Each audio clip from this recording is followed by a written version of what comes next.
Luxury വാഹനങ്ങൾ നമ്മളൊരു ego സാറ്റിസ്ഫാക്ഷൻ്റെ അല്ലെങ്കിൽ നമ്മുടെ സ്റ്റാറ്റസ് സിമ്പലിനപ്പുറം ഇതുപയോഗിക്കുന്ന പലരുടെയും മൈൻഡിൽ ഇതിൻ്റെ ഒരു സേഫ്റ്റി എലമെൻറ്റ്സ് കൂടി ചിന്തിച്ചിട്ടാണ്.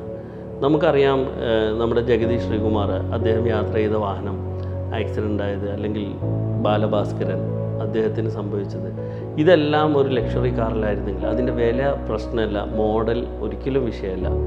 ഞാൻ ഉറപ്പിക്കുമായിരുന്നു അവരെല്ലാവരും ഇന്ന് ആരോഗ്യത്തോടു കൂടി ഈ ഭൂമിയിൽ ഉണ്ടാകുമായിരുന്നു.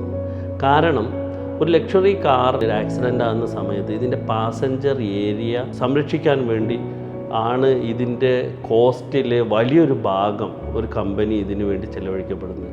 ഉദാഹരണത്തിന് ഫ്രണ്ടിൽ നിന്ന് എൻജിനുമായി ഇടിക്കുകയാണെങ്കിൽ എൻജിൻ്റെ താഴെയുള്ള ക്രോസ് ബാറുകൾ ഒടിയുകയും ഈ എൻജിൻ ഭൂമിയിലോട്ട് പതിക്കുകയും എൻജിനും ഈ ഒബ്ജക്റ്റും തമ്മിലാണ് പിന്നെ ആ പ്രഷർ മെയിൻറ്റെയിൻ ചെയ്യുന്നത്. ഒരു കാരണവശാലും എൻജിൻ ഈ കർട്ടൻ കഴിഞ്ഞ് പാസഞ്ചറിലേക്ക് ഏരിയയിലോട്ട് വരുന്ന ഒരു പ്രോബ്ലം ലക്ഷറി കാറിനില്ല.